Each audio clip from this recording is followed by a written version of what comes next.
Good afternoon. Good afternoon. My name is Peter Monsanto, and I'd like to welcome everyone here, ladies and gentlemen, to the Juneteenth State of the presentation. I will be your master of the ceremony today. Excuse me, this is really my first time public speaking, so Take your time.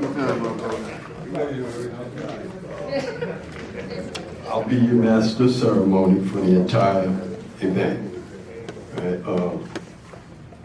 welcome Brother Kareem to do the invocation.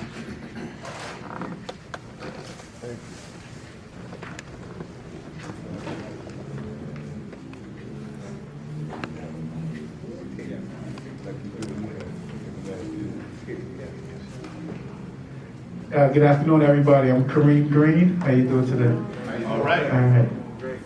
إن الحمد لله نحمده ونستعينه ونستغفره ونعوذ بالله من شرور أنفسنا ومن سيئات أعمالنا من يهد له فلا مضل له ومن يضلل فلا هادي له وأشهد أن لا إله إلا الله وحده لا شريك له وأشهد أن محمدا عبده ورسوله صلى الله عليه وسلم.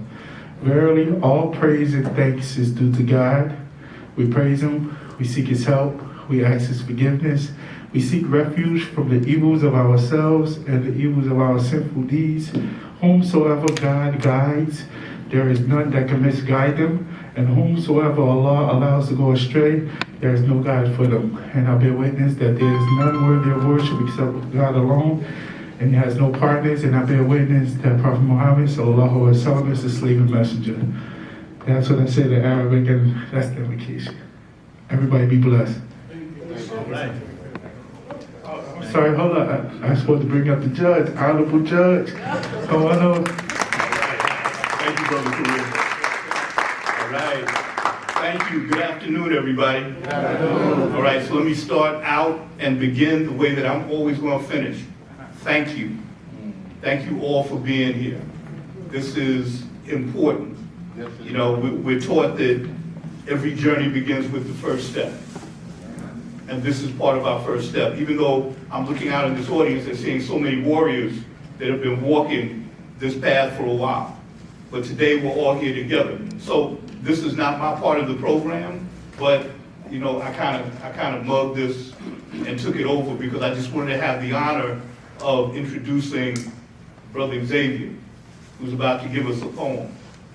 You know how for years you always hear about the children are our future? So let's be real. The children are our present. Okay?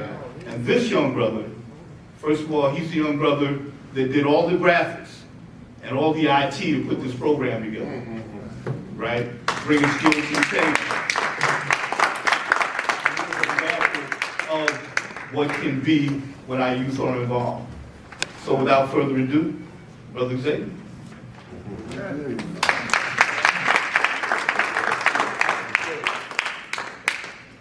And the way I'm watching you, Joe. Don't watch it. Good morning, guys. How you doing? Well, it's afternoon. Good evening, guys. How you doing today? All right. That's good. I'm going to start my poem now. My brothers and sisters, the women and misses, held together by chains, they dismissed us. Chains that bind in the hands they tied. We lost our lives, a mom just died, a son just cried, a father will thrive. The American dream, they sold that lie. But we pushed for equality, remembering those who were suppressed, fighting for what sometimes felt like life or death. The ones we love who face those threats. Freedom of speech, but not free yet. Martin Luther King got shot on a balcony. Scientists in the 1800s coming up with false science that could put two chemicals together and call it alchemy. They done tried their tricks, but it's no Halloween. 1865 when they broke through Galveston. 250,000 slaves released is astonishing. From then till now, it seemed like a Neverland. I bet those people's faces were just imagining. But to say the least, we made it this far, but are we there yet? Remember, it's Juneteenth, and we praise those who feared oppression, and sister without reparations. So we celebrate today to make sure society doesn't fall under the same suppression.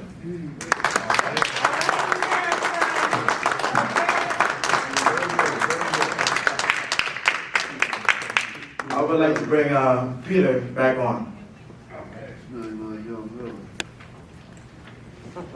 Okay,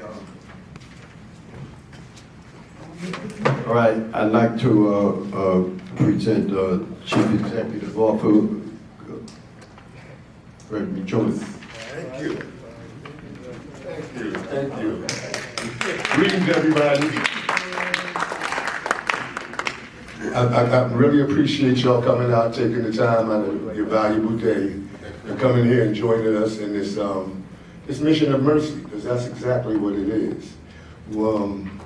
I'm not as I don't remember things as good as I used to, so y'all don't mind me. If y'all don't mind, I'm going to read my presentation. But for those of you who know me, you know I wrote every word of it. So I just don't have it memorized. So I just want to give it to you and give you a brief synopsis of what this is all about. The essence of this gathering is to bring about a coalition, because together we can do more effectively what not one of us can do as effectively alone. It's strength in numbers. We have to pool our resources and try to come together, stop being like crabs in a barrel, worried about you getting more than me, when the problem is greater than all of us. Our youth are in need, dire need of help. And if we don't give it to them and straighten them out now, our future is bleak. So we need to take the bull by the horns, wrestle them to the ground, and put our best foot forward.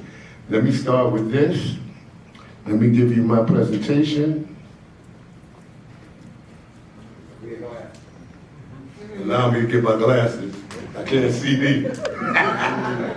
I can't remember and I can't see. That's a part of old age. I'm 71 years old. Most of us can. I earned that. I earned that 71. Okay. This is the State of the Hood address. During my lifetime, more specifically during my teenage to young adult years, I can remember when the whole village raised all of the children. Each village that practiced this code of conduct and rules of engagement exhibited the strengths of a thriving community. Excuse me. Now, some of you may or may not be aware that there's a distinct difference between a neighborhood and community. Both are populated geographical areas. However, they are vastly different in how they conduct their affairs. A community operates on a code of ethics that is communal, caring, and sharing. The residents of a community holds all of the stakeholders accountable for their responsibilities and commitments to that community. A neighborhood, on the other hand, is a serious downgrade from a community. The residents of this environment are subdued, or more than likely, more often subdued, lackadaisical, and predominantly unconcerned about what happens around them, as long as it doesn't directly impact or affect their lives. The neighborhood is further downgraded by taking the neighbor out of the neighborhood and making it a hood. And that hood is characterized by lawlessness, degradation, and destruction. We must find our way back to community restoration by co-aligning with a purpose. We must unite now for the purpose of taking our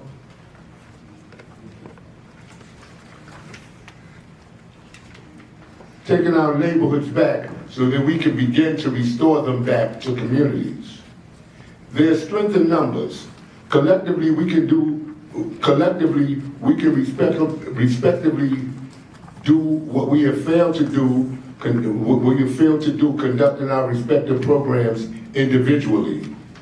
The aim, purpose, and desired result of this event is to establish a bond that will bring about a respective and lasting coalition that will enhance the transition of our hood back into a community. 50 years ago, the amount of young black lives that were lost by gun and gang violence were far less frequent than it is today. in an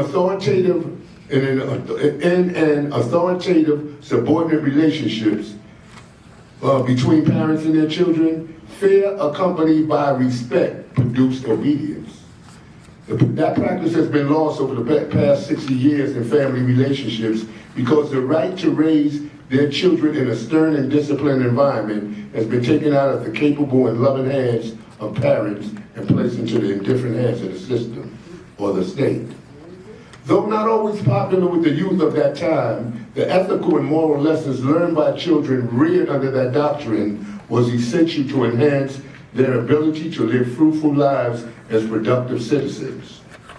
Somewhere along the path we've lost our way as we replaced parenting with friendship, discipline with tolerance, and expectations with acceptance. We have relinquished our control and lost a great number of our children to the modern day drugs of crime, violence, the modern day plagues of drugs, crime, and violence. Consequently, thousands have been lost. However, it is not too late to protect the innocent and embark upon a journey of soul redemption for our youth who are still reachable and teachable. We must seize the moment, create opportunities that will enhance things for, to enable us to turn things around for our youth and let them know that they have a future worth planning and living for. Thus, we will have succeeded with our mission by doing this. But to do this, we must get moving, get in gear, and put our efforts in drive.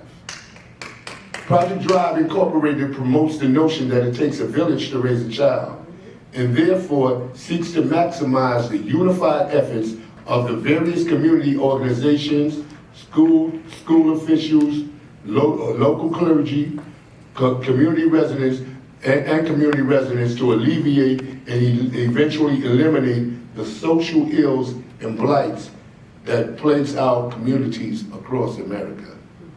Thank you.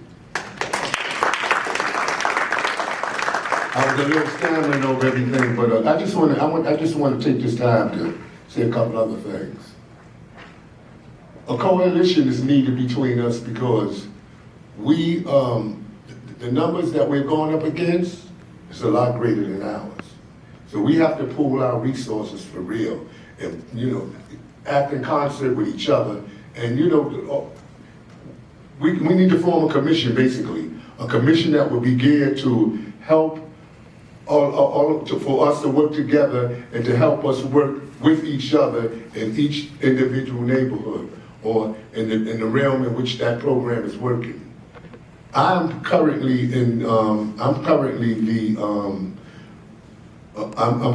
trying to get a situation in the St. Nicholas projects with NYCHA so that we, Project Drive, can make our presence known and do the residential services for that particular development.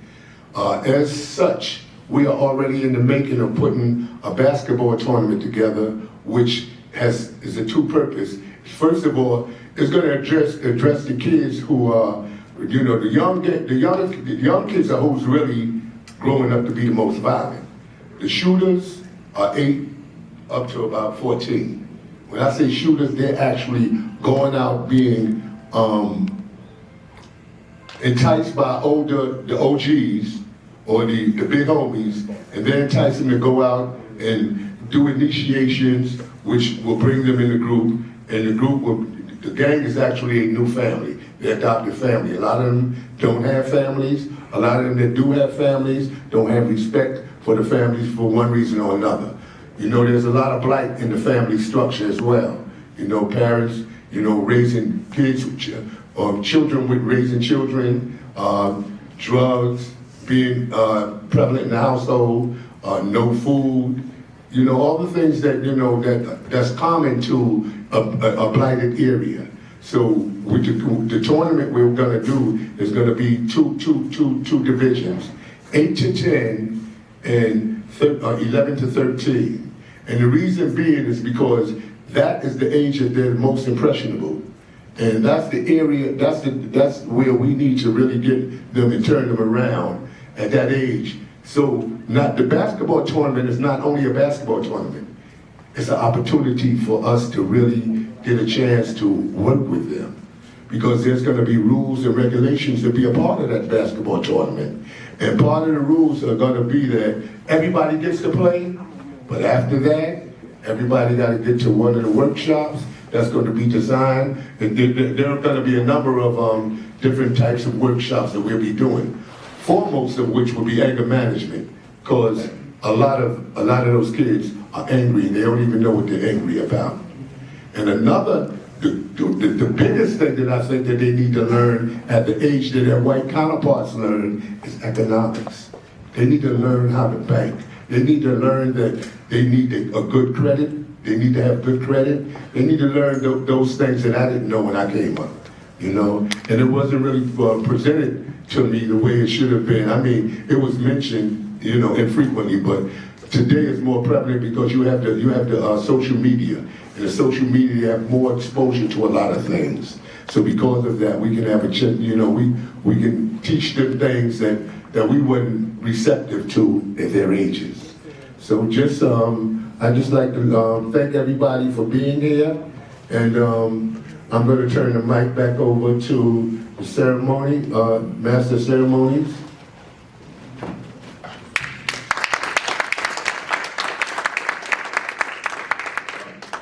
Now I'd like to welcome back to the podium the esteemed and honorable Judge Milton Tingley.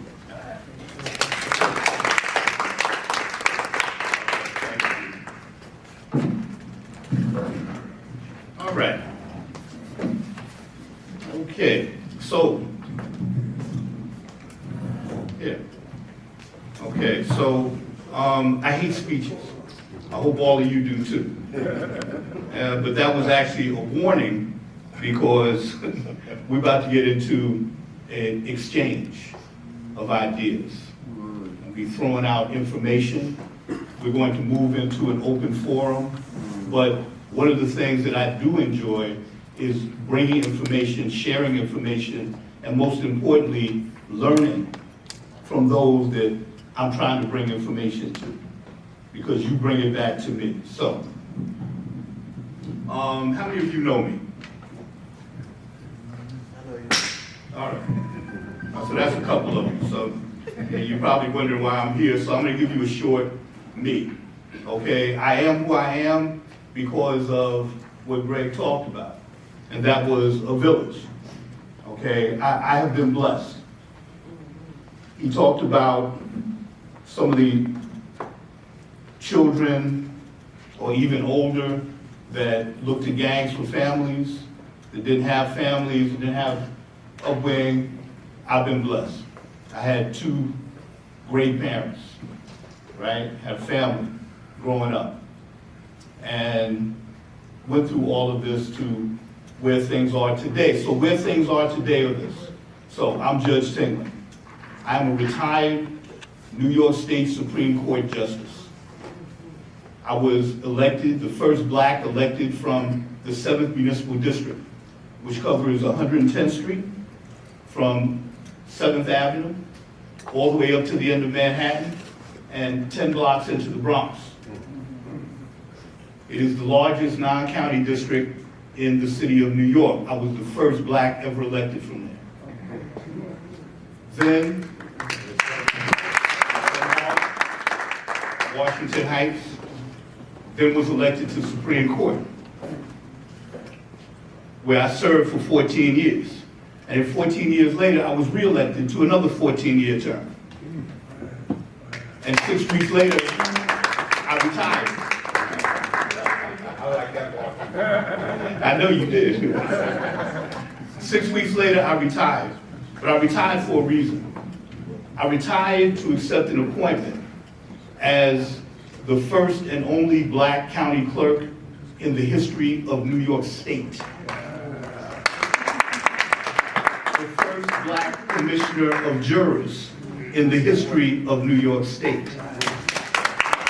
and the first black clerk of court, Supreme Court, in the history of New York State. And I did that because not only had it never been done before, because people don't realize the power and the influence that is incumbent in those positions. My predecessor was in that position for 45 years because it's tantamount to a lifetime appointment. There is no term. 45 years. My predecessor took that job when Richard Nixon was president and left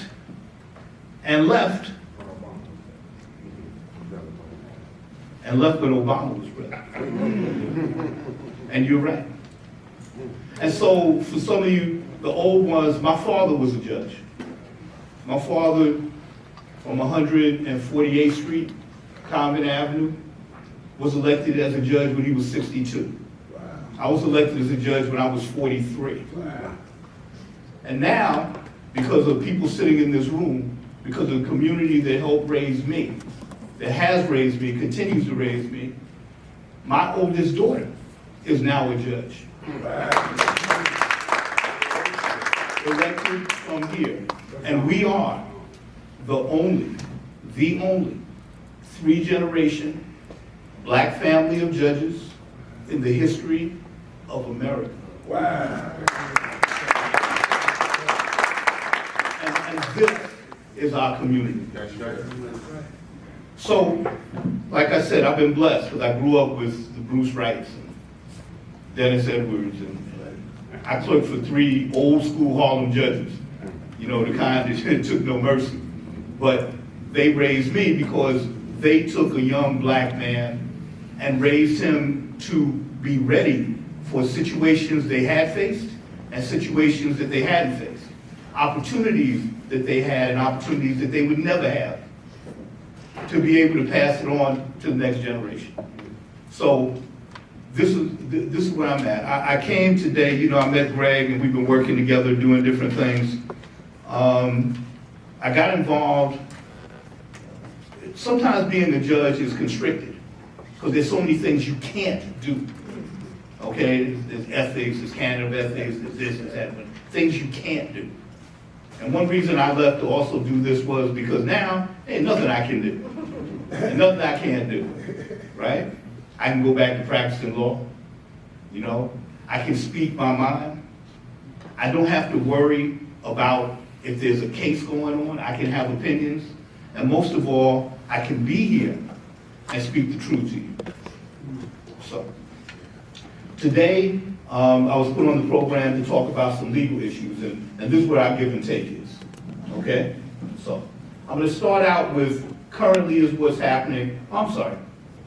When I took this position as Commissioner of Jurors, one of the things that I set out to do was formally incarcerate.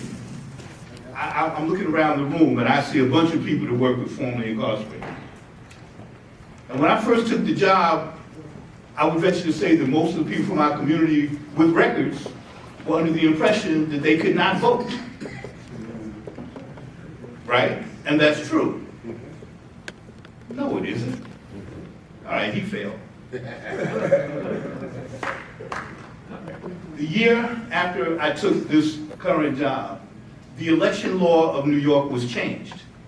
There were only, if you had a felony record, you were barred from voting. It was true. But the law was changed a year later, but they didn't tell anybody. They didn't tell us. So what are the only 2 restrictions to voting? If you have a record, what are they? The only 2 restrictions, I'm sorry, go ahead. Huh? No. There are only 2 restrictions to voting. One is if you're on parole. So if you have a felony record and did your time, you can vote. That's one. And the other restriction is, and listen to this carefully, if you are currently incarcerated pursuant to sentence.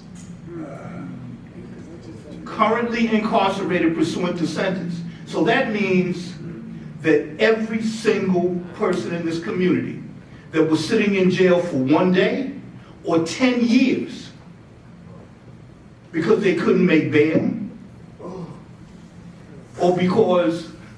or had even been convicted but not sentenced, they could still vote. You heard that? When I started my project called The Initiative, I was taking my crew, we were going out to Rikers Island and registering people to vote that were sitting in Rikers for up to a year. Because they'd never been sentenced. They were there because they couldn't make bail. There's 1,000 Khalif Browders at Rikers Island. They ain't been convicted of shit, excuse my language. They couldn't make bail. Juries. Like I said, I'm the first black commissioner of jurors in the history of New York State. Formerly incarcerated, you got a record. So you can serve on a jury, right? No, you can't. You telling me that somebody with a felony record could serve on a jury? Thank you. You're wrong. He was right, and I hate admitting that. Give me mine. All right, I gotta give it to you, bro. You know, I gotta give it to them. Because see, when I became commissioner of jurors, and I didn't know, I did my research. So you have two things. You have the election law, and the election law says these are the qualifications to be eligible to serve on a jury. You gotta be at least 18 years old. You have to be a citizen of the United States.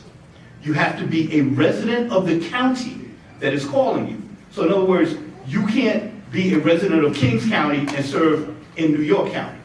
You can't live in Queens and serve in Brooklyn. You must be able to understand and communicate in the English language, which is why, and I hate to say it, a lot of my Hispanic brothers like to come in and get out of jury duty by walking and going, excuse me, can you tell me where the room is? And as soon as they get in there, no habla inglés. Okay? Just a reality. And the fifth thing was, cannot have been convicted of a felony. Got it? Could not have been convicted of a felony. Well, see, there are other laws. And there's a law called the Corrections Law. Corrections Law, Section 701, 702, 703. And those sections allow a person with a record, felony or misdemeanor. By the way, if all you have is misdemeanor convictions, you can have 45,000 of them, and you are still eligible to serve on a jury. You hear me? How many of our kids, our adults, how many in our community got a misdemeanor for jumping the turnstile, spitting on the sidewalk, smoking, drinking a beer on their stoop? Got a misdemeanor. You know, so what? You walk in, you're charged with a misdemeanor, DA walks in and goes, plead guilty, time served, you're gonna go home. Now what do our people do? I just wanna go home. You're not even thinking about it. And then, later on, they start thinking, I got a record, I can't serve on a jury. Well, back to corrections law. Correction law says that if you get this certificate of relief or certificate of good conduct, no right or privilege which was forfeited solely on the basis of a felony conviction may be withheld from you. The right to serve on a jury. It's only been forfeited because of the felony conviction. It's a conflict. You got the judiciary law, you got the corrections law. Who wins? I win. That's right. Because took it, and there was a ruling, the correction law overrides the judiciary law. But now, getting that certificate of relief, it's a process. But the bottom line is that Brother Mann was right. You can have a felony conviction and still serve on a jury. I'm now into my 7th year, and I have put 29 people that I personally know that have come to me, organization that is in this room, for every organization that you know. This should just be standard. This should be in every political, every assembly, every legislative office. Somebody walks in, sir, you have a conviction, you have a record, you will make this application. Now, things are progressing. I know you've all heard about bail reform, you know, and other stuff. Yeah, bail reform. Who here, you can't answer this, all right? Because you cheat, because you know, so you know. All right? Who here knows about the Less is More Act? The Less is More Act is a bill that was just passed by the state Senate and the state Assembly. And what it does is, it now eliminates the ability to violate somebody on parole for a minor infraction. That's beautiful. Wow. All right? Anybody that has been on parole, or knows somebody on parole, or knows somebody who knows somebody that's been on parole, knows. You know, your PO, yo, I'm sorry, you were smoking in a no smoking area? You going back in.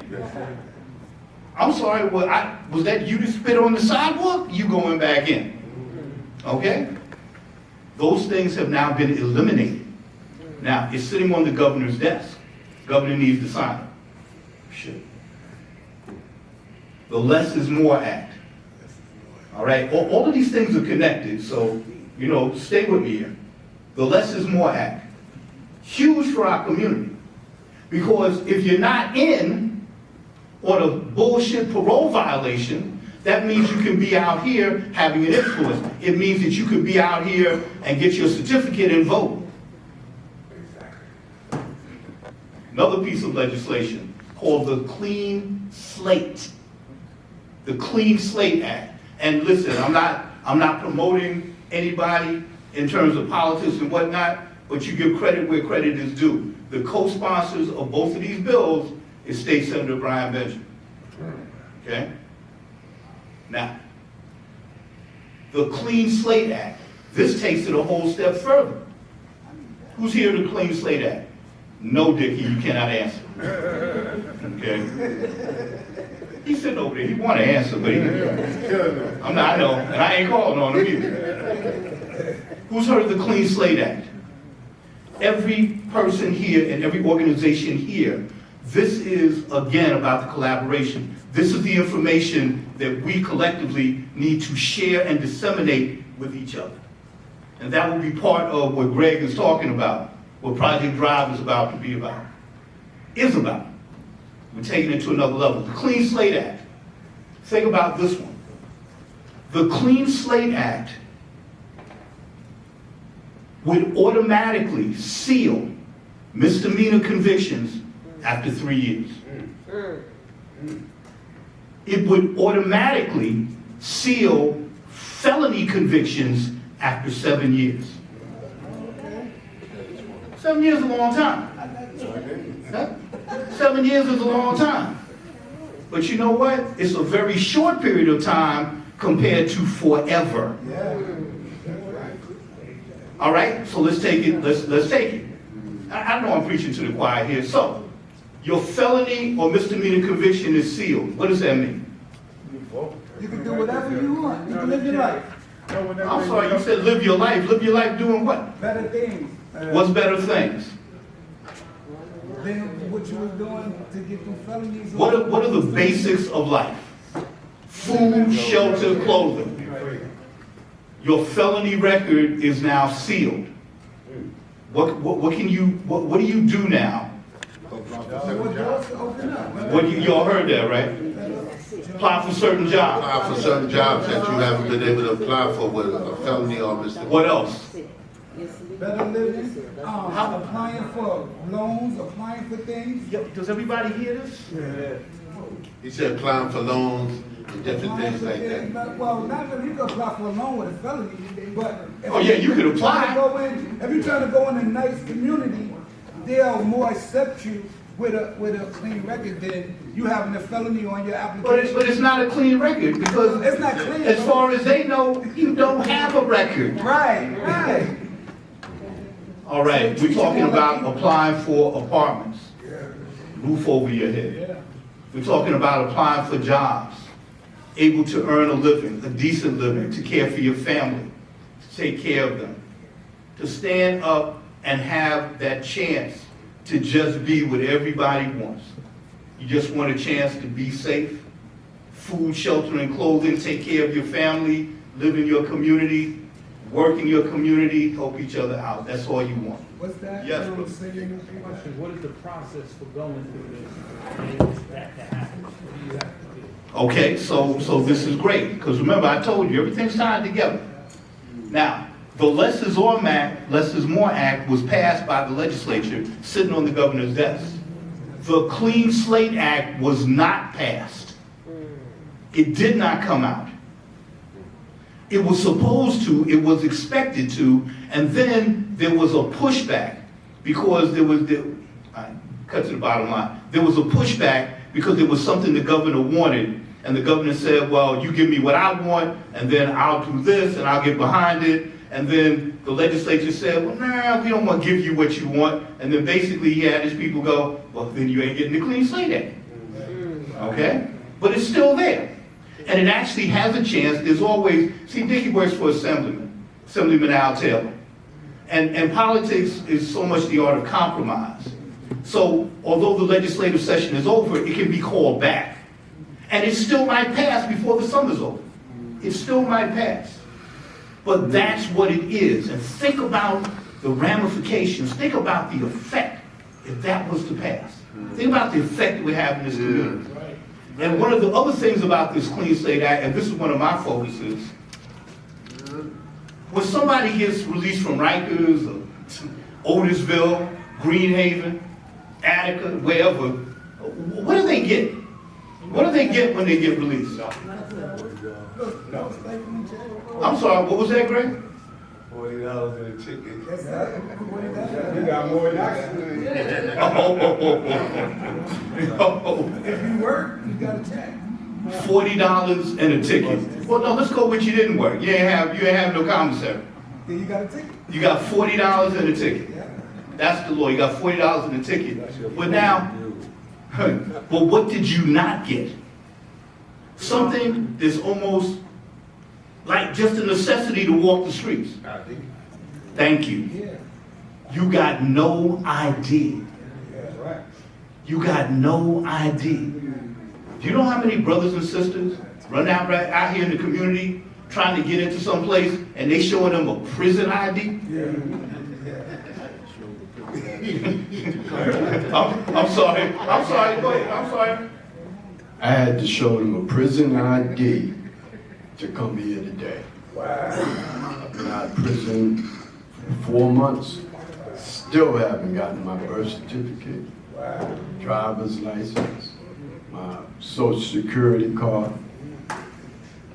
Things that we take for granted. Things that we take for granted and things that society, government, everything out here tells you is mandatory. Well, part of the Clean Slate Act is that upon being out, you would get a state-issued government ID, right? So many little things, but the effect of all of it is tremendous, okay? Tremendous. Now, how does all this get done? All right, so now I'm gonna go to the bad part because, again, being commissioner of jurors, I'm running around, I'm going to groups, and what do I hear? I don't serve on no damn juries. I was one of them. Yes, you were, Greg. You know I was. All right. I'm not serving on a jury. You know, they call me and they call me, I didn't even show up. All right, or even better, I showed up. Let me instruct you how to get out of jury duty. All right, just walk in there and tell them, yo, I hate cops. I hate all cops. Every cop in the world is a racist. All right, yeah, that's right. Oh, a cop going to testify? Brother not guilty. All right. I got a felony. Huh? I got a felony. Well, I don't need to believe that because I can check. All right? No, I'm so serious. And this is men, this is women, okay? This is the equivalent of my Hispanic brothers, no habla inglés, you know? So what we do is that you sit in a room and you go, all right, everybody who doesn't speak English, move over to that side of the room, right? And then you see 50 people get up and, you know, and you like, sit your ass down, right? But the point about it is that why are we playing games? Tell me that you've never been engaged in a conversation on the corner, front of your building, wherever you are, with neighbors and community residents, and the whole conversation is about how racist juries are. For everybody that's ever done time, for everybody that ever took a plea, was not part of that consideration looking at that jury and going, nah, I'm not taking my chances in front of that jury. Yeah, well, you know, so here we are talking about how racist it is, and we're actively working on not serving. We're too busy. I can't be bothered. And yet we're complaining about the racism. So for all these years, I go around, I hear it all the time. And I say the same thing that I'm saying to you. We cannot complain. We cannot utilize that when we're not going. I want to flood the juries with us.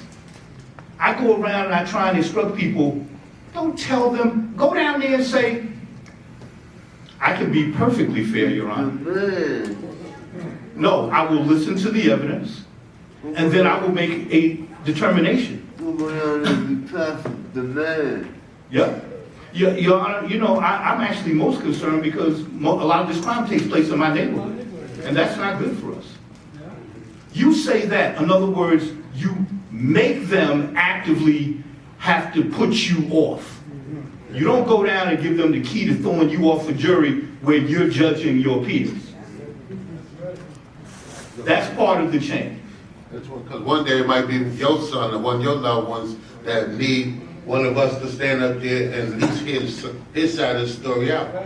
You know, so we could help make a difference as far as the outcome of that case for that man, woman, or child from our community. Because we're gonna be there a little more sympathetic than the next year who never been in Harlem, who never been in the, you know, within our own community. So that's why it's so important for us to understand what he's trying to tell us is that at least go down there and let them know, think rationally, and let them know that, you know, I know sometimes we worry about, I gotta take a day off. A lot of us get paid to take a day off to be on jury. So you getting paid, and I don't know if the jury pay you, do the state pay you to be on jury? It works like this. If you have a job, okay, and the employer has more than 10 employees, or if you work for any government, city, state, or whatnot, they have to pay your salary, okay? And the $40 or whatever you get as a juror, right, you have to turn that over to them, all right? Let me tell you something, city workers love to sit on juries. Oh, they love to sit on juries because they're getting paid and they ain't got to go to work. And they get lunch and they relax and they sitting back and it's air conditioned, right? Supervisor's not all up in their grill. They're very happy. Give them something to talk about in their language. I want to come, I just want to speak on that a minute. Here I was a trial prisoner in jail, couldn't make bail, sitting up there waiting on a cop-out to come the right way. Not only was I a trial prisoner, but I was a jailhouse lawyer. And I was sharp. I was really sharp being a jailhouse lawyer. And the point I'm trying to make is, I had the nerve when I was in the street to say, man, I ain't going to serve on no jury for what? Man, that don't concern me. But now what I didn't think about was I'm sitting in this cell, and if I really knew that I can get by the points of law, I should have got around it. If I would have let the jury hear the points of law, if I would have copped out. But I was forced to cop out because I knew I wasn't going to get no fair trial. Why? Because I wasn't going to be tried by a jury of my peers. So what's wrong with that thinking? You know, that thinking was all negative, and it came back to bite me in my butt later on. So yeah, we do need to get on those juries. And I'm pushing for it hard, and Project Drive is gonna be pushing for it hard. Because we need to know, we need to let our voices be heard, and we need to stand up for our rights. Thank you. So tying this together and bringing it back around, what I'd like to, and there's one last thing I want to throw out here. Maybe it sounds crazy, okay? But so much is accomplished. I know people hate politics. Hell, I hate politics, okay? Worst thing ever happened to me was I found out I was good at it, okay? But I still hate it, okay? Because it brings up all that stuff like, damn, that's what people do? Yeah, that's what they do. But the reality of it is that so much of what is being accomplished, from bail reform to this less is more, to the passage of clean slate, it comes through politics. And so exercising our political opportunities and power is so important, which is another thing that I want to throw out here, because I'm spreading this idea around, and I think before, I get called home, that I really want to see this happen. And this is, Dickie, you're going to love this one. I'm talking about a formerly incarcerated Democratic political club. Yeah, that'd be beautiful. Wow. Okay? You have a lot of members. Think about a Democratic political club that's based, and its thing starts with formerly incarcerated. So number one, if you're going to join the club, number one, you got to go register to vote. You know that you have to take whatever steps you need to be ready to vote. Now, if you finish with your sentence, you good. Okay? Think about it now. Think about the recruitment. Think about the recruitment. How easy that should be. Okay? So, Dickie will tell you, it starts with a club. And then the club does an election and elects a district leader. And then the district leader, as you grow, eventually runs for assembly or city council. And then they get to prepare bills. And then they get to have a say. And there's no end, there's no limitation. The same people, the same constituency that has been intentionally disenfranchised and disempowered for generations now is a political force, is now a political moneymaker, is now a political changer.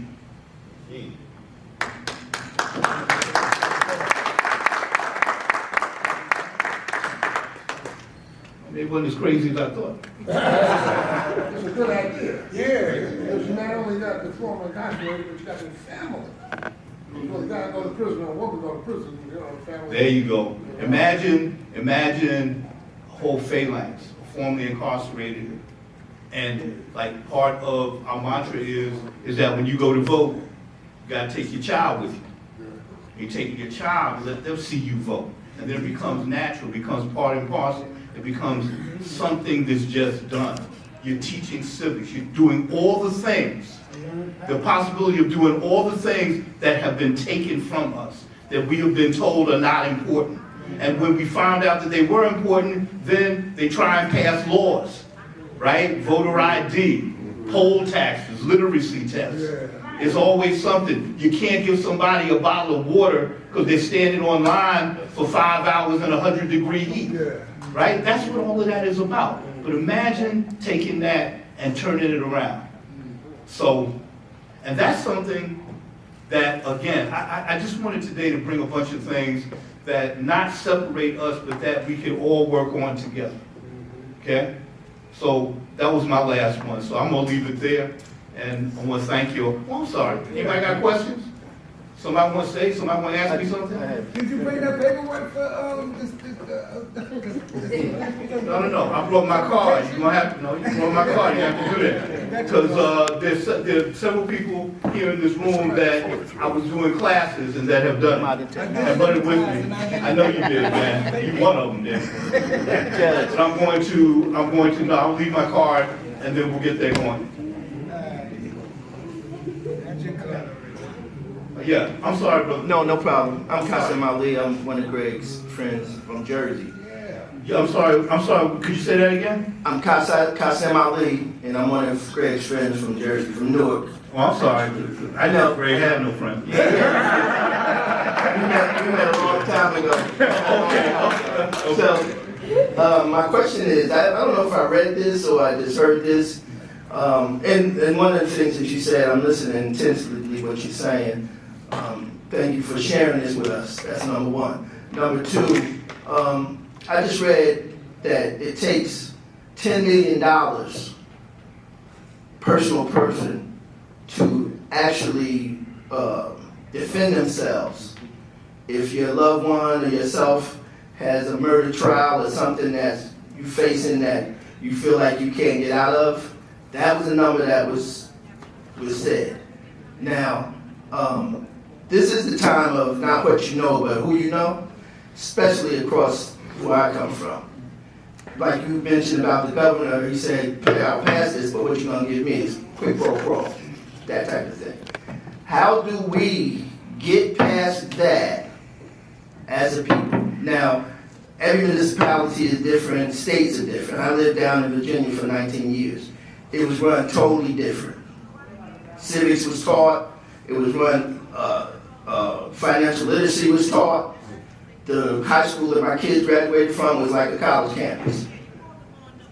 It was high for graduation rates, going off to do other things.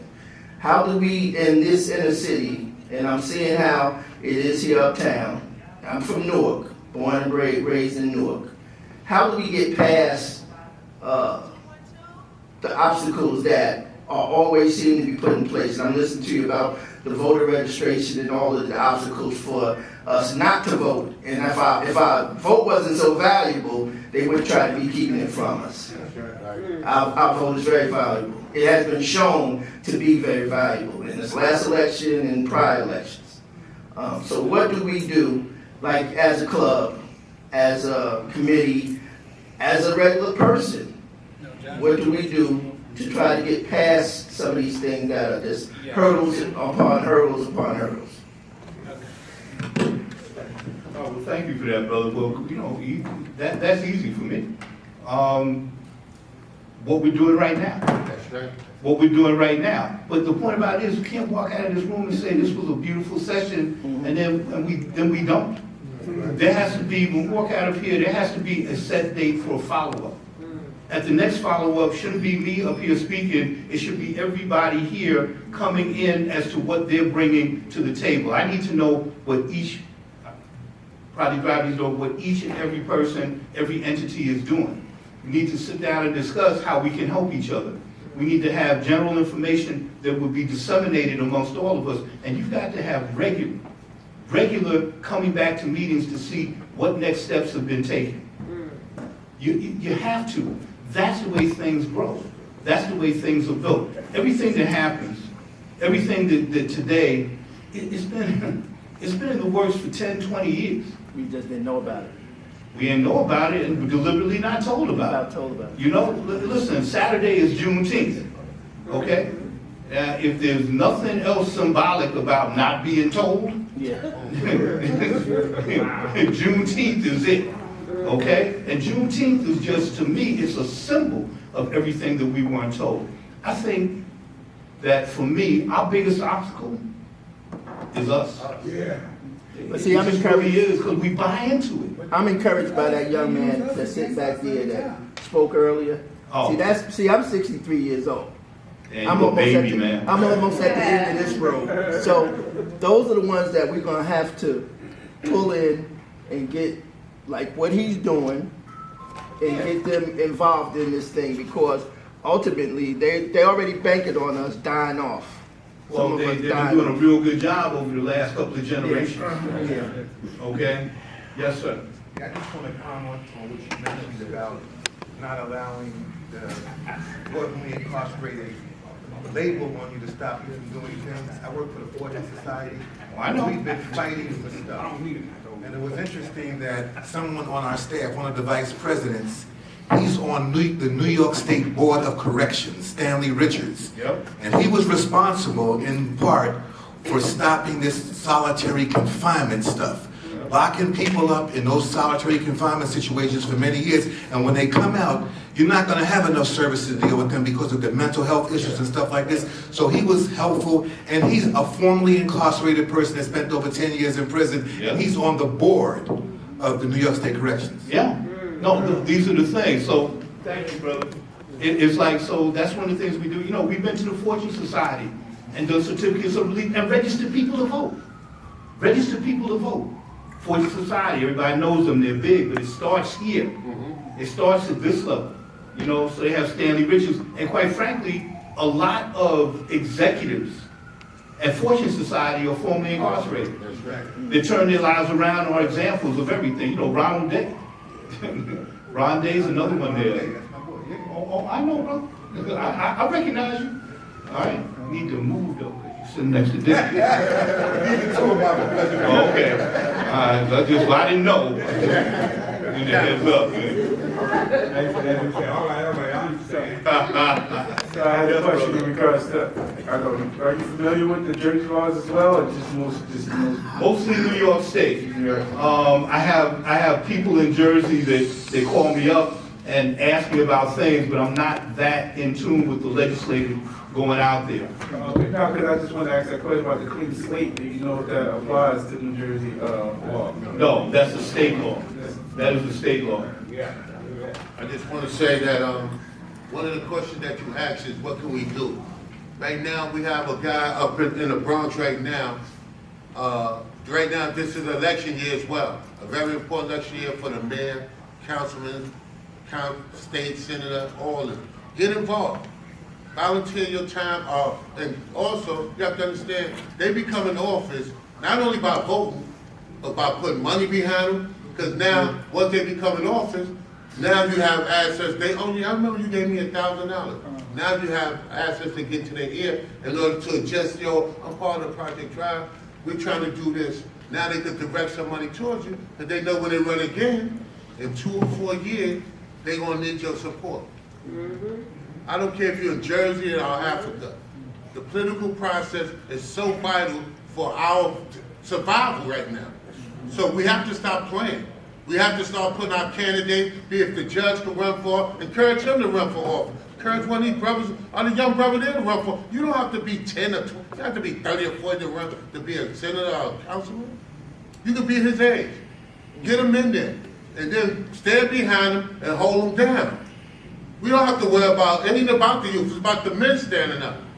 Taking our leadership role, so that when we take that leadership role, the woman will start being proud. She'll stop out here, and you have to stop, and you become proud, because if I'm hanging around Mr. Joe, I know I'm not going to be talking about, look at that girl with that fat butt. Yeah. I ain't, fuck that beat. I'm going to check myself, because when you're around positive and strong images of brothers of the community, you know you have to check yourself. So now, once we get involved with the political process and start making it turn for our community the way, look, here we go in Harlem alone. We have a Dominican that's a congressman of Harlem. The hell is that possible? Well, Dominicans can say they've been here just as long. No, get out of here. No, and it's not true.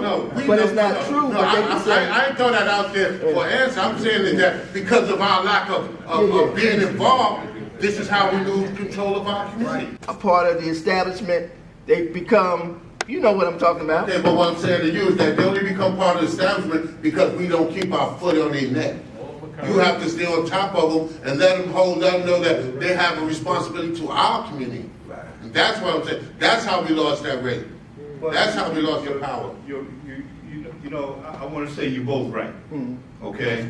But don't hate the player. That's right. Don't hate the game. I'm very serious. Don't hate the player. So I know, Dick, I keep bringing you up. No. But this is serious. No, this is serious. But Dickie, just such a real brother. But Dickie works for Assemblyman Al Taylor, and Assemblyman Al Taylor's district has some of the upper parts of Harlem, but most of it is Washington Heights. Okay. He's smack dab in the middle of What did you say? The Dominican congressman? Yeah, right. And I can tell you now, they don't break bread over platanos and collard greens. Okay? All right? That's not happening. But politically, you have to make decisions and do things in order to get things accomplished. And you do that. So I have a question for you. Here's a political question. What is the highest duty for a politician? Don? What is the highest duty of a politician? I got an You answer. said responsibility? Responsibility to his constituency. Constituency. The community. Yeah. All right, all very good answers.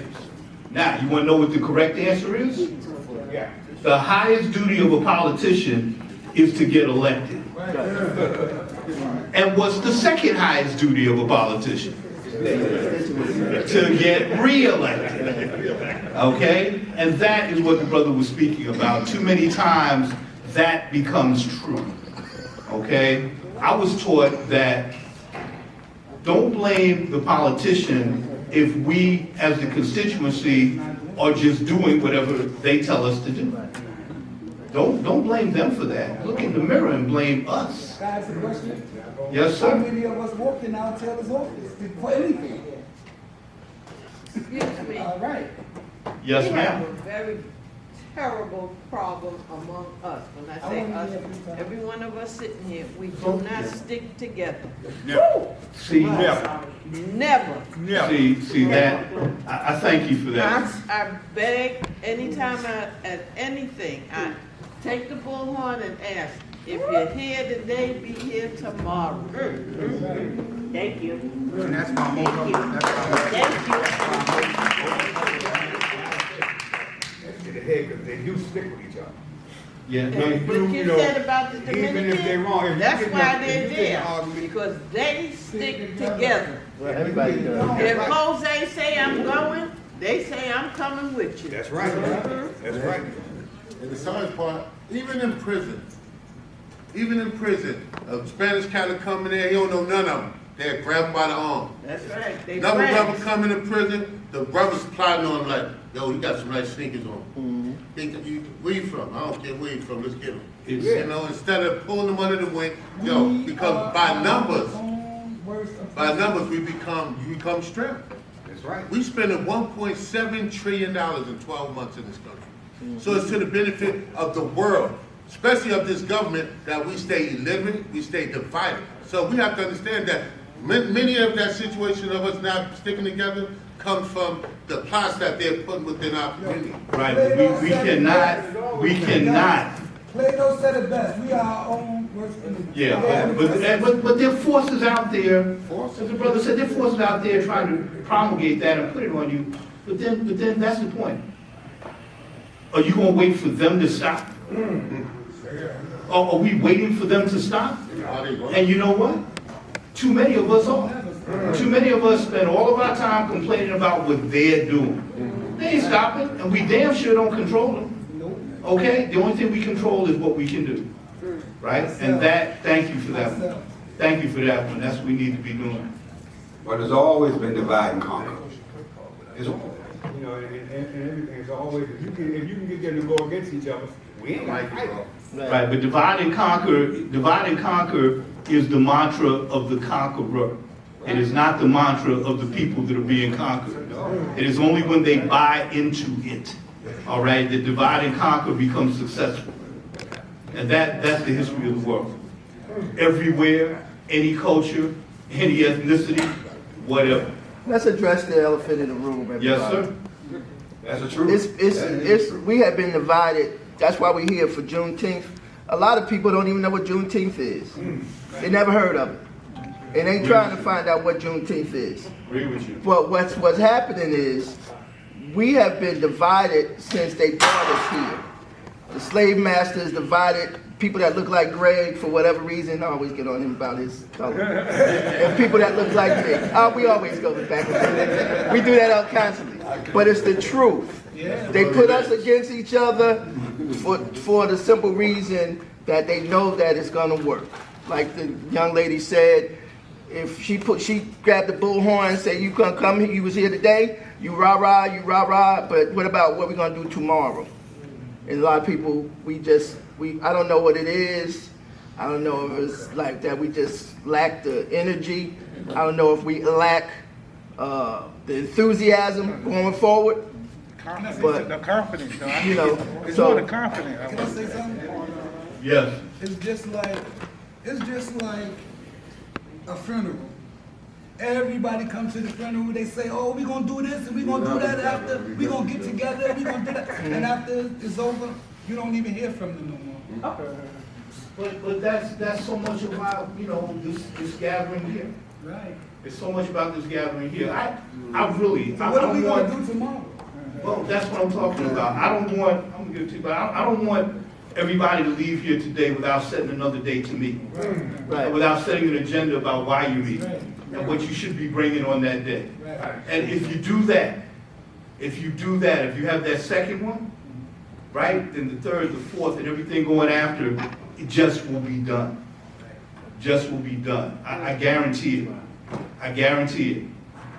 I mean, that's just the way it is. Yes, ma'am? Your Honor, sir, I'd like to know, and I have a lot of voice, how many female judges do we have presently that are black? A lot more than we have black male judges. Okay. And I mean a lot more. Quite frankly, a black male judge is becoming an endangered species. When I first came along in my father's day, there were very few black female judges. Very few. But today, I would venture to say that 65 to 70% of all of the black judges in New York State are females. Wow.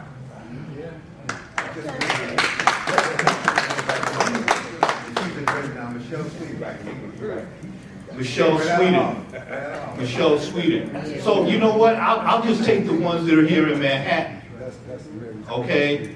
Here in Manhattan, there is Carol Edby, Michelle Sweden, Tanya Kennedy, Deborah James, there's Tatanisha James, there is Erica Edwards, right? That's 7, right? And those are all, well, okay. Then there is Lisa Headley. That's 8, that's 9. Okay. That's 8, that's 9. There is Phaedra. 9. Right? There is Phaedra. Oh, I'm sorry. There is Verna Johnson. That's 10. Okay, well, I'm gonna stop there. All right? Now, let's go through the black male judges in New York County. There is Raymond Bruce, who has never sat a day in New York County. But he's elected from New York County. And there is Frank Perry, the former chair of Community Board 10. And that's it. If that was just some example in answering your question. That's just New York County.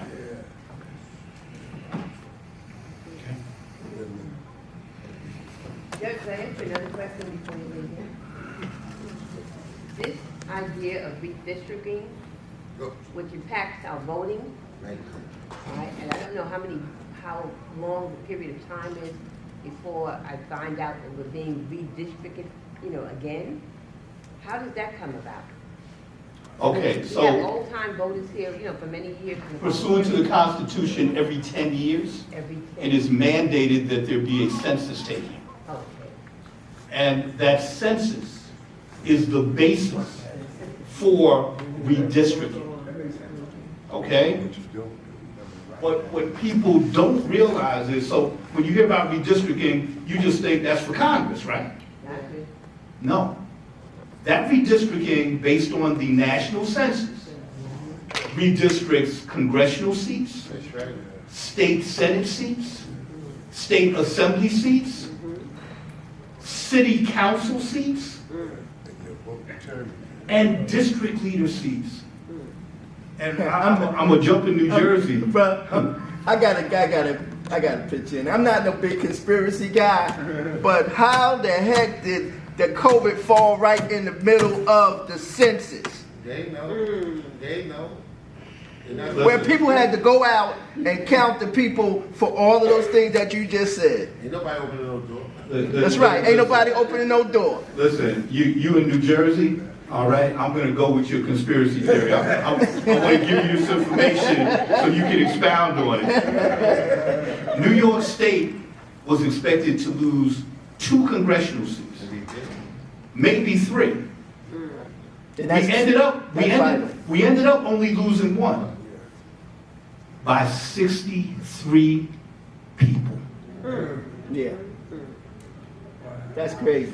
By 63 people. We were 63 people short. That's crazy. On the official census, well, at least to this point, from keeping all of our congressional seats. Okay? So, anyway, everybody, listen, I'm here, I'm not going anywhere. We can keep talking. I'm gonna turn it back over to Greg. Thank you. That's a tough act to follow, ain't it? Man, that's my buddy. Listen, I just before the judge leaves, I'm sorry. Well, I know you're not leaving, but I just wanted to circle back to having us come together and organizing. I didn't notice an attendance sheet or anything we could put our names or email addresses on or anything, and I think that's important for follow-up. I left that. She didn't mean to. She had a lot of stuff to do. We can get a piece of paper circulated. You know what?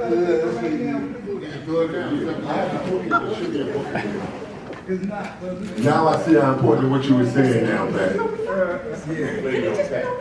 No. You shouldn't know, man. No, we spoke about this last night. Okay. Introduce themselves, you know, whether they're with an organization or not. I'd appreciate them being able to put that on. That'd be nice.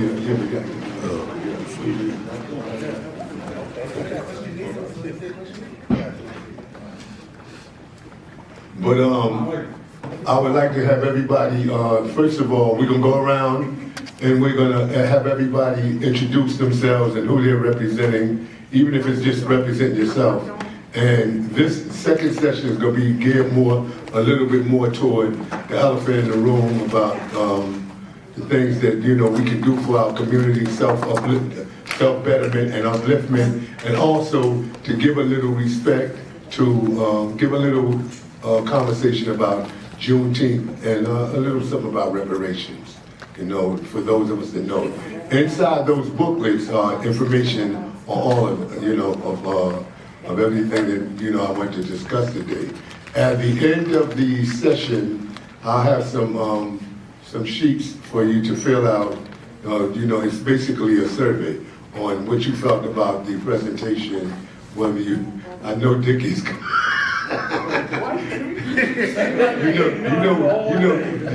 know we gotta get you judged. Don't we all? Dickie. Yeah, we gotta get him. Todd, don't start. Don't start, because you'll be on that list. What time we got left? We got about until 5 o'clock. About a half hour. Yeah, so let's get, okay, let's go. Let's go, the mic is going around. Everybody introduce themselves. My name is Peter Monsanto. I'm fresh home from prison, 35 years.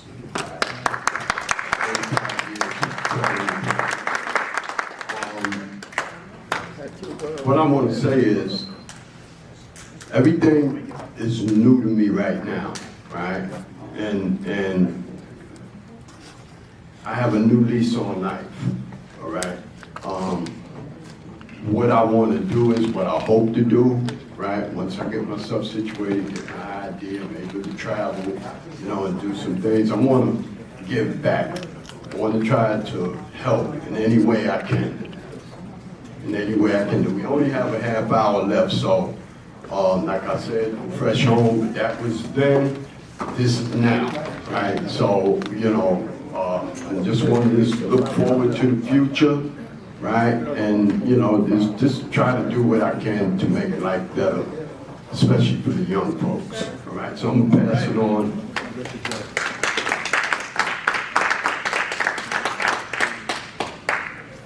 Hello, my name is Joe Leake. I work with Greg Joyner with Project Drive. I'm the treasurer.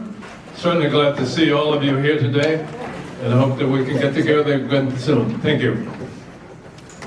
Hello, my name is Thomas Patterson. I'm also working with Greg on Project Drive.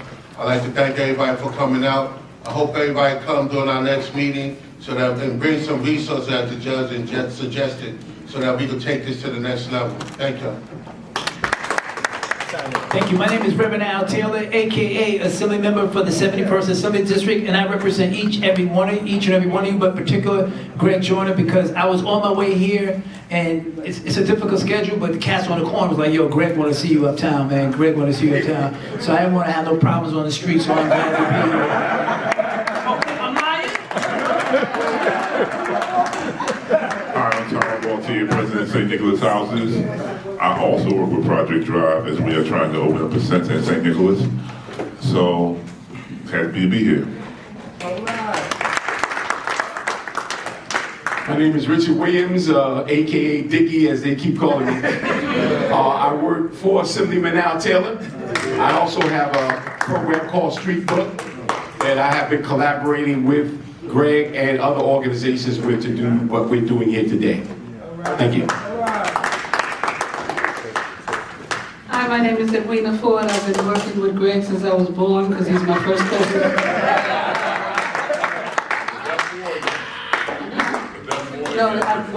It's just got before because I'm here.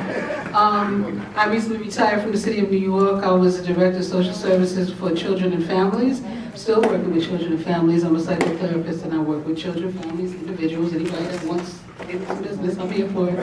So,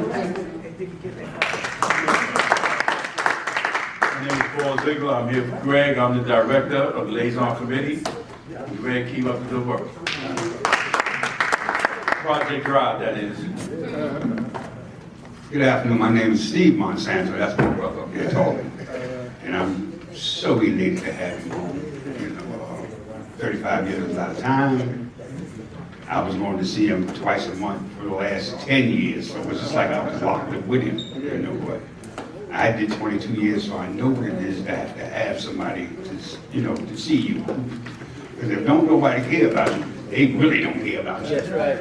As long as they see presence of other people, they get a little slack. You know what I'm saying? So I'm here representing Greg, as usual. I've been knowing him for a long time. I'm just trying to get him to stop robbing me. That's all. Thank y'all. Have a good day.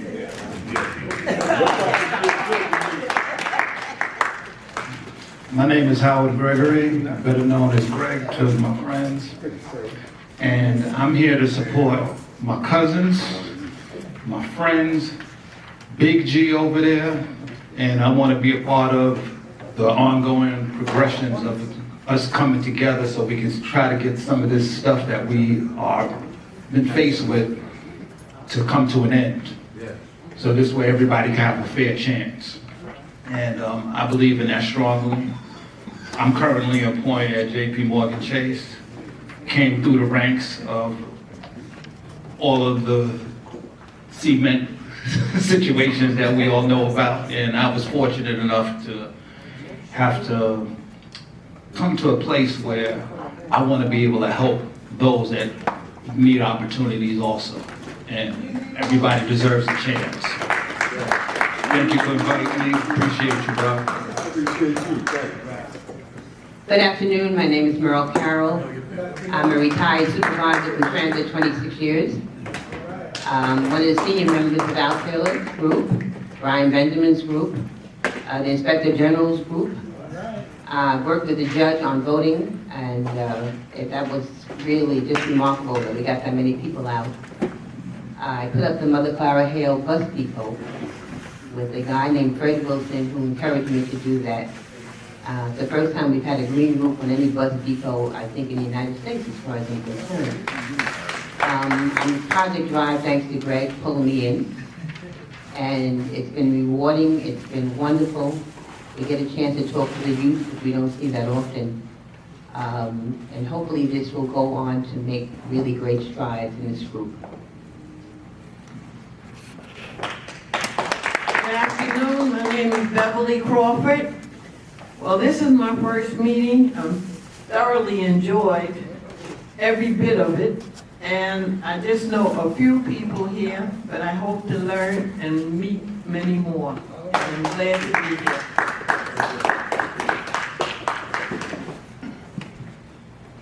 Hello, my name is Jasper Cosmo. I'm a retired educator, math teacher, principal, and a little bit more. I had an opportunity, I'll mention this briefly, to be a member of the Black Poets during the 60s. I spoke for a group for Martin Luther King when he was killed.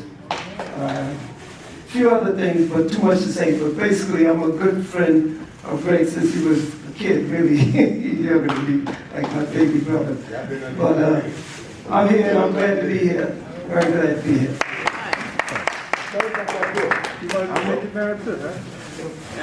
Too much. I'm Qasim Ali, and I'm also a friend of Greg's. I'm representing Impressive Wear out of Newark, New Jersey. One of my main mandates is pull your damn pants up. Right. And that right there says it all. Thank you. Good evening, everybody. My name is Kareem Green from Newark, New Jersey. I'm representing Cage Agency, which is my name, Kareem Al-Bashir Green Enterprise, the generous giver of good news. I help with all of the insurance needs for New York and New Jersey. So if you need health insurance, life insurance, auto and home, I'm the man to talk to. Thank you. Do you have cards with you? Yes, I do. And business coverage as well for your business owners.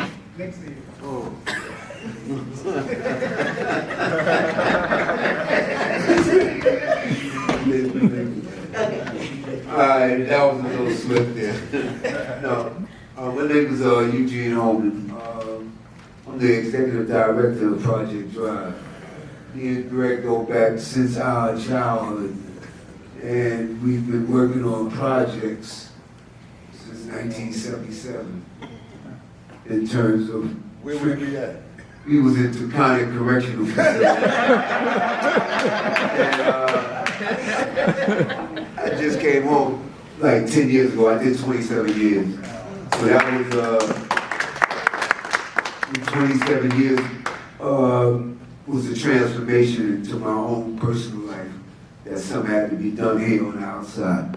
So I got together with Greg and we said that we want to make a difference. And that's why I'm here, to see if I can make a difference and change some of the mindsets of some of these young people out there. We started this back in 77. Yeah, that's what I said. My name is Xavier Mendez. As you all know, I read the poem earlier. I'm 17, and I'm a junior, and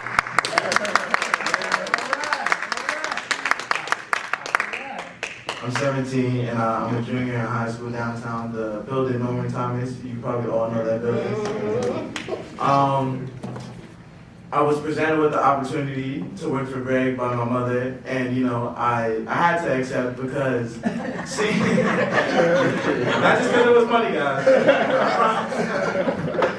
And I had to accept because, you know, seeing the way media influences people my age and how they usually go down the wrong paths, seeing friends that, you know, really want to do something in life, and now all they do is, you know, the same thing all day, whether it's, you know, stay on the stoops or do things that aren't very productive, especially for our people. I thought I was inclined to accept because I believe that Greg really, he has the ability to change a lot of things for our people.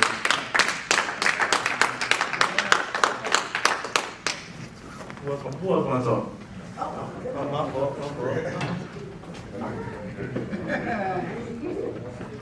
Hello, my name is Richard Jeter.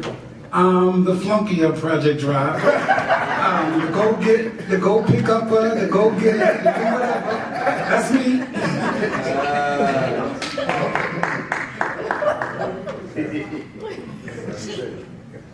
Hi, my name is Victor Quake.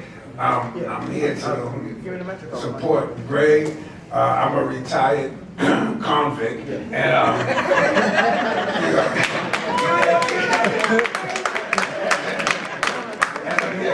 I'm here with Greg's, my lovely wife, Greg's sister, and I'm just ecstatic because what I've learned here, and because I haven't seen this in so long.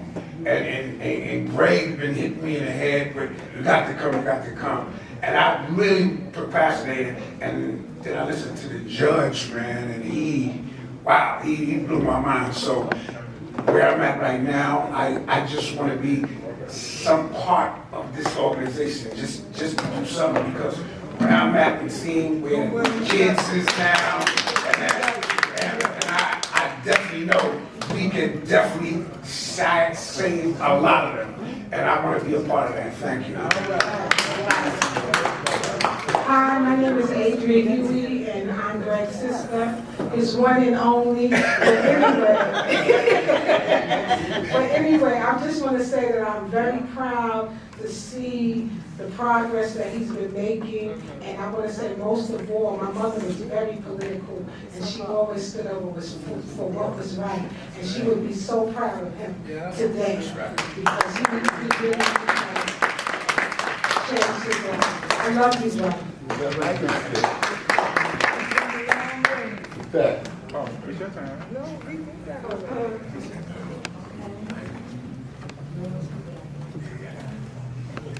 Good afternoon, ladies and gentlemen. My name is Raymond Ball. I'm a member of the St. Nicholas Residents Association. I'm also working with Mr. Joyner on Project Drive. And I'm happy, and it's my pleasure to be here with all you distinguished individuals today. I would like to thank the ladies who took their time out and, served the food and made sure that everybody ate. I want to apologize to Pat for throwing her under the bus. Have to apologize 3 more times. I want to apologize to Pat for throwing her up under the bus. You know what? I want to, first and foremost, I want to thank God for having us here at a positive event. Thank you, my cousin Greg. Thank you so much for what you've done and what you're doing today. My name is Patricia. I am Director of Programs. And I want to say, Greg, I was with you since I was a little girl. Thank you for raising me and changing my life, okay, and changing the things I've done. But today is what matters, okay?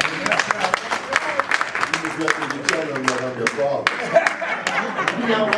And my mother loved you too, so be careful, okay? Don't let Vivian find out. Okay, we're gonna open the floor now.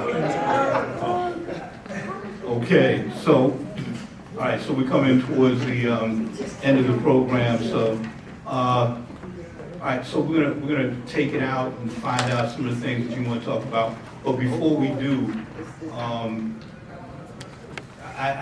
before I turn it back over to Greg, I just be remiss because he came a long way. So, Minister Taylor.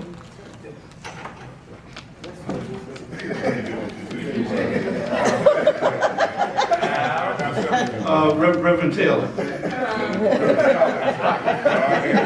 He's sweating. All right. Can we make it a short sermon, though, brother? Well, they say that 2 things you never do. Okay, never appear on stage after children and animals, and never give a preacher a mic with an audience. So there are no animals here, but Your Honor, my man, let's hear it for Judge Tingler. I'm gonna be real quick, I don't even need this. Listen, at the end of the day, I seriously commend you all for being in this space. We're in a place where you hear a lot of communication coming at you, but a lot of it is that BS. I mean, it ain't what it is. It is exactly what it is. It's conversation. We've been talked to too long already.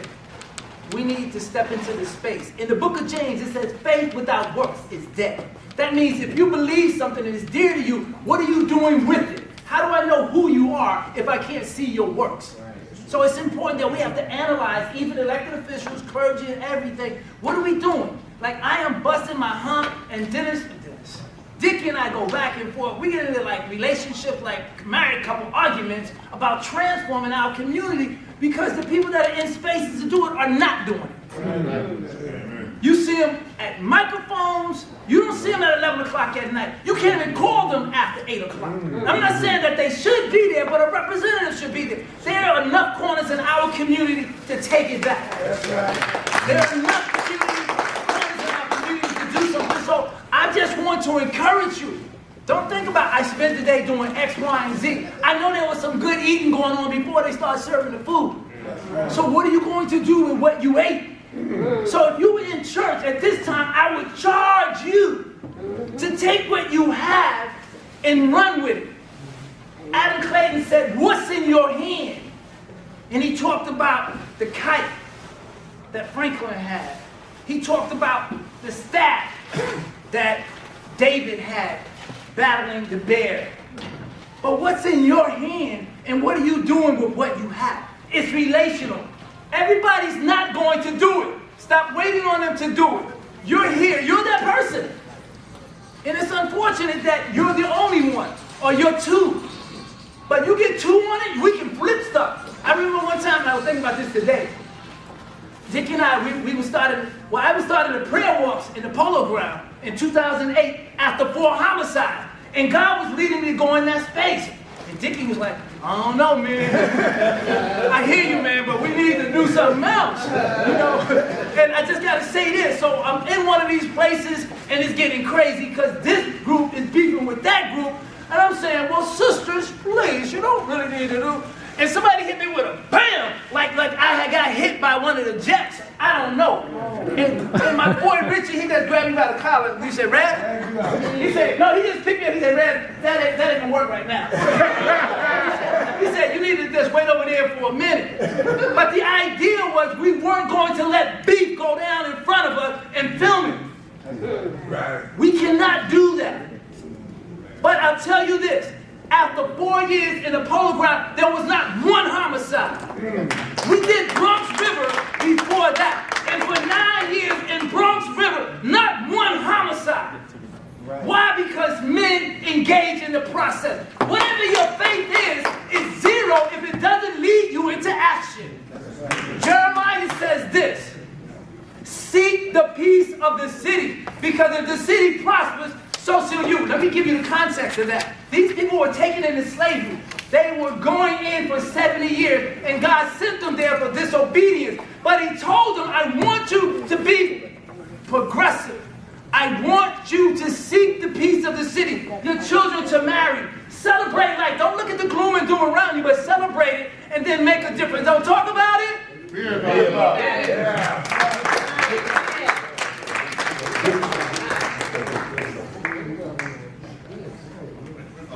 I've been instructed to have Richard say something. Richard.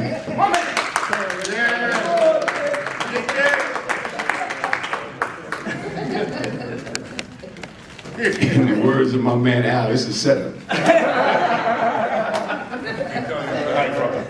Oh man. I don't know what I'm supposed to say, but I'm going to say this. Greg is talking about his coalition was tipped off from me, and I don't think so. He was doing this stuff in '77, like brother said over here. I was someplace and watching the Jetsons on TV. But we are tasked right now to take back our community. Yes. And like the Reverend said, what's in your hand? We got to do it with what we have right now. Whatever you got, that's what it is. And I don't believe that we don't stick together. I don't go with that, you know, because I've seen all kind of races with all kind of issues just like we got. But we so busy worried about what they think about us, we don't think about what we think about us.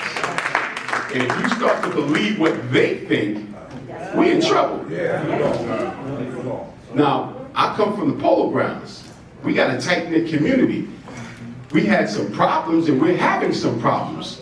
But problems are there so we can fix them. If you think you're going to walk this earth and not have a problem, that's a problem for you. Right? Now, I've gone through a lot of stuff in my life, and so have you. But we still here.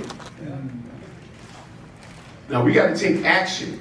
And that starts with us coming together and not treating each other separate like we separate little gangs like the kids got.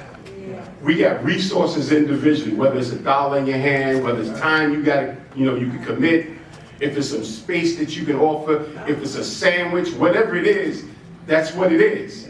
And if we bring all that together, we're gonna march forward, right? I remember we came up on 147th Street between Amsterdam and Broadway after coming from North Carolina. And none of the families up there had a lot of money.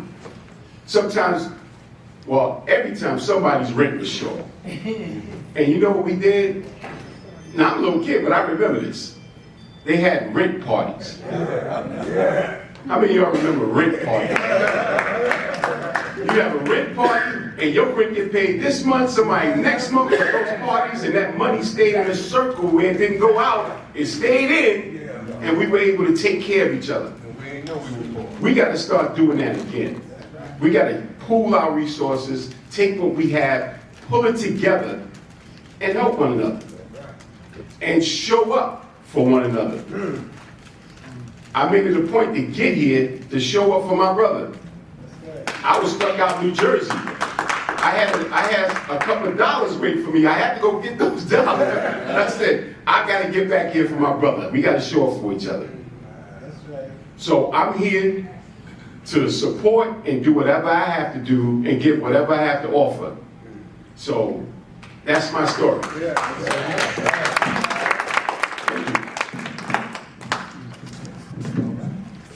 He's so modest, y'all. He know doggone well that I piggybacked off of something that he brought me in, made me a part of, or made Project Drive a part of. He's been doing this. He's been doing Zoom sessions. You know, we got another one coming up soon, right? Yes, he do it monthly. So this mess about, he talking about, that 20 years, 100 years ago, he crazy. Yeah, you know what I'm saying? No, but see, I follow his lead because you know what? It don't take nothing from me to be, all my life I dealt with my ego being big and it always had to be about me and everything. But when I learned that ego was 3 letters, ease, God, out, then I was able to learn that I could humble myself and be able to give other people their props. It don't hurt. It don't take nothing from me to tell Al Taylor, that's a bad suit you got on, man, and I like how you dress. As a man, that's not taking nothing from me, but we have a tendency to think that, it's going to take something from us if we, a man to a man, a one man, compliment another man, We should always be about that because what that does is that build a bridge for us. We need to build a bridge. We need to close the gap, the communication divide. And one of the initiatives that Project Drive is going to kick off is the Bridging the Gap initiative. The Bridging the Gap initiative is designed to bring seniors with teens together to talk collectively, respectively, respecting each other and trying to close that gap, because that gap is too wide and the kids don't respect the parents, they don't respect the elders, and that's the source of their knowledge. They have to understand that. But the only thing is that we need to go to them, we need to engage them. If we go to them and talk to them, they'll listen. I believe in what you said. We can reach them. We just got to take the time, and we can't be scared of them. Because if we're scared of them, they're going to smell it. and they're gonna disrespect us. But if you show strength, they're gonna respect and gravitate toward it. You know, I think this was a great session. I'm gonna seek to have this more often here. Next time that I put this together, I'm not putting it together by myself. It's gonna be Project Drive and Street Book together, and we're gonna do it from the beginning, the way it should have been done this time. I have to kick myself in the ass about something. My program, Project Drive, it was just basically me and Gene for the longest. So I'm in the mode, I got Paul. When I brought Paul on the team, Paul makes things a lot easier, Paul and Tom. Pat has always been there, okay? My problem is always having to do so much. So I don't know how to disseminate, delegate the responsibilities to others, because I've been so used to being a one-man show. Right now, I don't have to be that no more. So I have to learn to relinquish the control. Pass it over. I don't know what I have to say, except that we don't have any money. I don't have very much work to do. Right. Huh?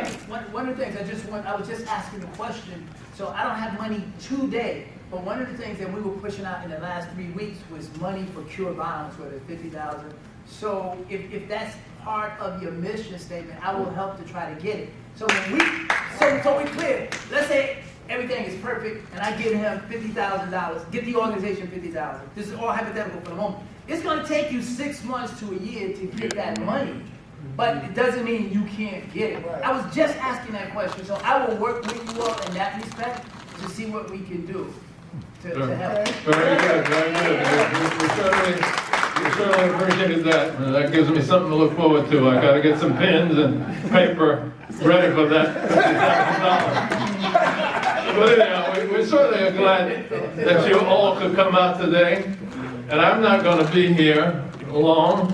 We don't have a cup. We're not taking a collection. This is not a church. But I'm sure that it was mentioned today that Congress passed the bill it was mentioned, I'm not going to say it.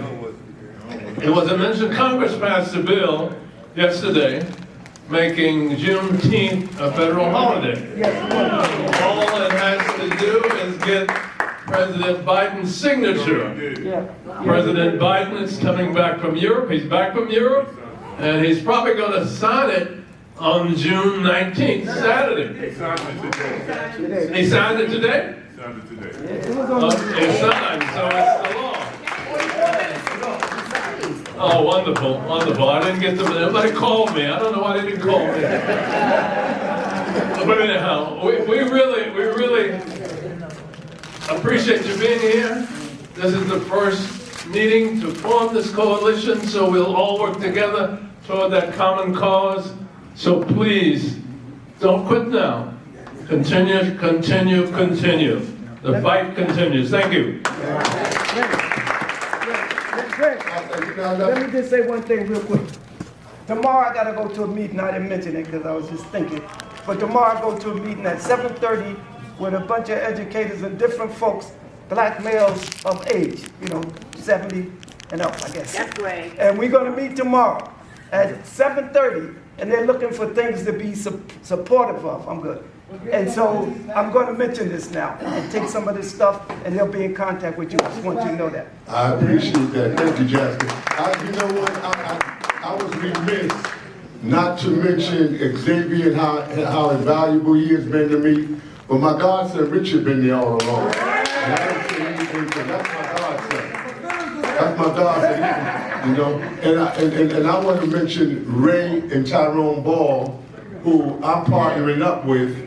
Project Drive, they open their doors in the St. Nicholas projects to us. And we're getting ready to do, as I said earlier, we're getting ready to do a basketball tournament. And we acting in concert, St. Nicholas projects and Project Drive. And we're doing a tournament for kids from 8 to 10 and 11 to 13, 3-on-3. And we're going to have rules of engagement, which will entail the kids, everybody gets to get to play. And not only that, but everybody, we have to do a theme around it as well. And the theme is going to be economics and economics, and we want to get them to get their anger issues out. We want to get them to deal with themselves realistically. So without that, besides, we're about done. I just want to hand this back to Peter for a minute and thanking him for his involvement.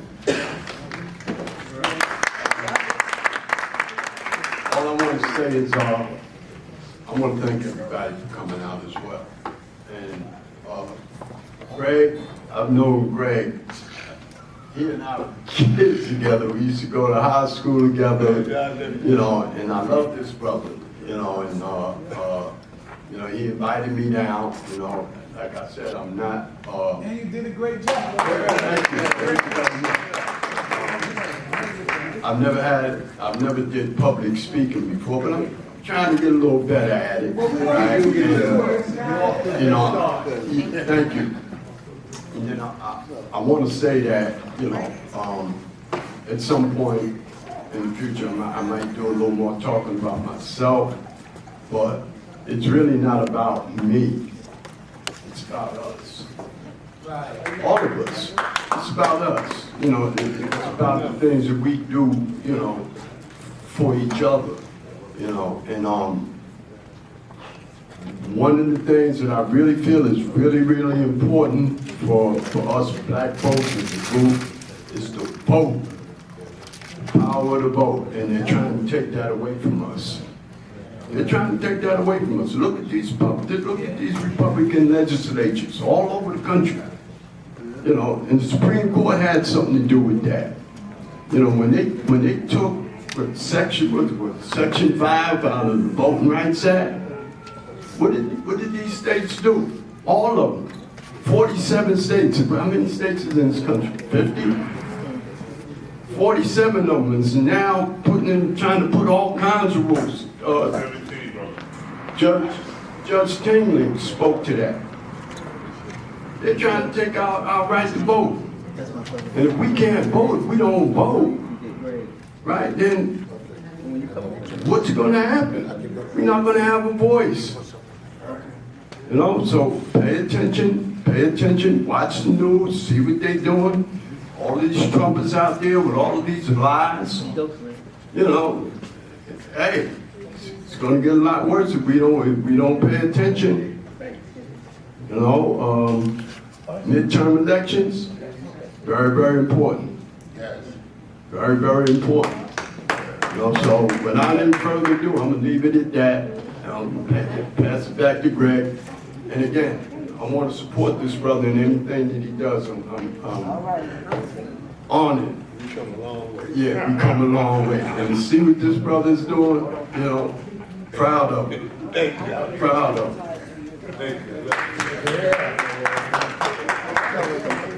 I want to thank my people I want to thank Kareem and especially Qasim Ali.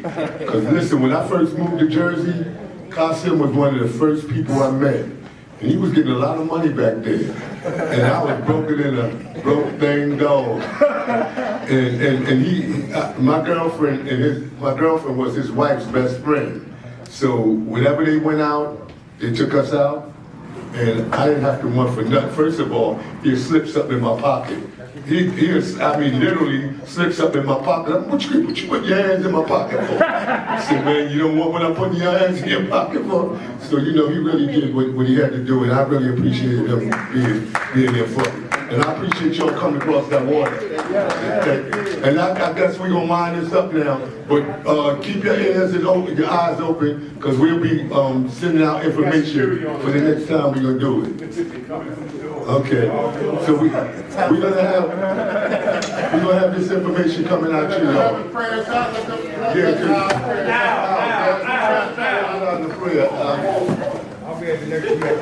We done, sir. Most gracious Father, we just thank you for this opportunity to gather. We thank you for all that has been shared. And as we leave this space, but never your presence, we ask that you would go with us. In the matchless name of our Creator, amen. Amen.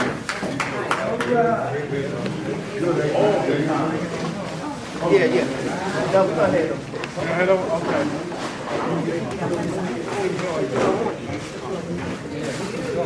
Yes, I check on you in a couple moments. This was the one I gotta stop saying. This is always, ladies, I see you two lovely.